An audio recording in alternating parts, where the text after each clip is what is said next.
Three unique ways to build a bigger back squat. Whether you want to develop strength, power, or athleticism, the back squat is a staple in many training programs, including that of elite athletes.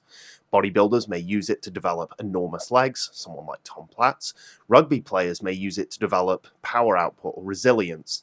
And other athletes, such as CrossFitters or Olympic lifters, may just use it to assist other lifts, like the snatch and clean and jerk. So without further ado, let's go over three unique methods I've used for both myself and my athletes to increase back squats over the years. I want to be completely clear, there is no need to do anything unique or fancy. For many of us, back squatting 1 to 2 times a week with sensible progressive overload over years will get us most of the way. But sometimes you may hit a plateau or just need to get more engaged in the training, and a little bit of variance and nuance can really help that. So let's start with bands, and bands honestly get memed on in a lot of the strength training culture, and I totally get why. Sometimes powerlifting can just look goofy as adding bands, chains, really doesn't help. That said, as I alluded to in the previous section, sometimes just having a novel, varied training stimulus can get athletes more engaged with the training program and may ultimately drive better results. Now, other than that, they do have other benefits, and we're going to go over those now. So the first one is the fact that you can overload certain parts of the lift.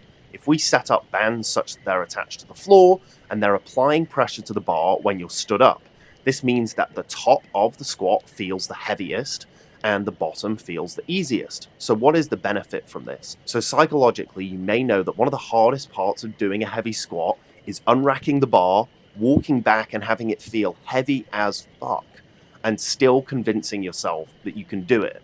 Because if you've already checked out before you start squatting down, you're probably not going to make it. Therefore, overloading this portion of the lift so that athletes can get used to higher loads as they step out of the bar can be very valuable. Then the weakest part of the lift, the hole, is not loaded as heavily so they can still hit good positions and good speed. Like I say, this definitely isn't needed by probably any athletes, but the variance can just get people more involved and therefore make them enjoy training and many other things that do matter. Many of us are not elite athletes and we do need to enjoy training.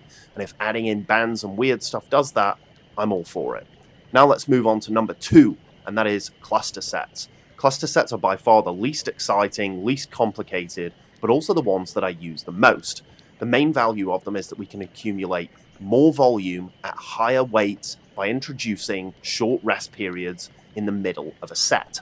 In order to highlight how this works, we'll first look at a traditional back squat progression where we increase reps across the weeks while keeping the percentage the same, and I'll have that on the screen. Now, 2 factors are increased in this progression. We have a slight increase in volume across the weeks, but it's pretty minimal. It's more so the density of work. The stimulus you get from doing a set of 3 at 80% is different from the stimulus you get of doing a set of 5 at 80%.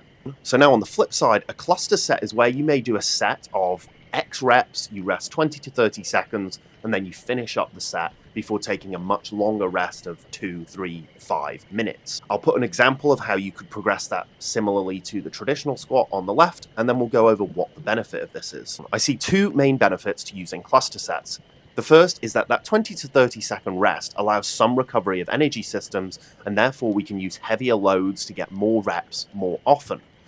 The second benefit is that you can use this in conjunction with the traditional back squat style program to get a nice simple linear progression for longer.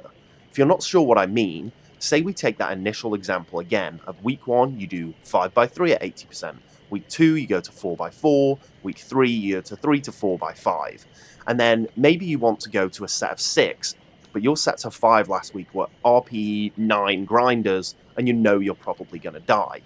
What we could do instead is prescribe 3 sets of 4 reps with a 20-second rest into 2 reps. You're going to get more total work and you're still going to have a nice high density of work, but you're probably not going to go to RPE 10 and die. Then progressing this, you could go to a 5 and a 1, and then eventually you could move on to a 6. While this will slow down the progress, it's still trending in the right direction, and that's what ultimately we all want. The third and final is training the extremes. In a traditional squat program, we would work down through high volume phases of 10s, 8s, through to 6, 5, 3, 2, and peak for a new 1 rep max. In this style, you would train both ends of that spectrum at the same time. Let me explain. So if you have 2 squat days a week, the first could be geared towards work capacity, utilizing something like a zero acceleration squat with high reps and strict rest periods.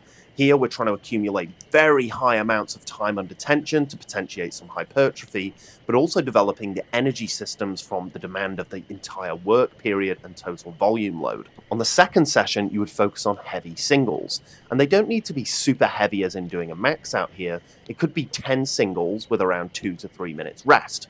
But the aim here is to work on the psychology, the timing, and all the little minutiae around the squat. You would focus on getting in the right headspace, locking yourself in under the bar, making sure that the number of steps it takes you to get out of the rack is not too many, not too few, perfect foot positioning, a good brace before you start, nice tempo on the way down, good positions on the way up. When you're only doing 1 rep, it's much easier to focus on all those things I've just mentioned, because when you think about it, there is quite a lot that you need to do well to execute a good squat. By only doing singles, you can really hone in on this and develop the skill of doing heavy singles. And it means that when you peak for a max, you're much better equipped to perform it well. So those are 3 methods that I use. You'll see that they're not super unique, and that's because, honestly, the gimmicky stuff is just that, a gimmick. But like I discussed with the bands, if it helps you enjoy training and you're not super fussed about getting insane progress and training perfectly, and you just need to enjoy your time in the gym, have at it. If you've tried any of these and they've worked, let us know. If there are any that you prefer, let me know also, and I appreciate all the support on the videos.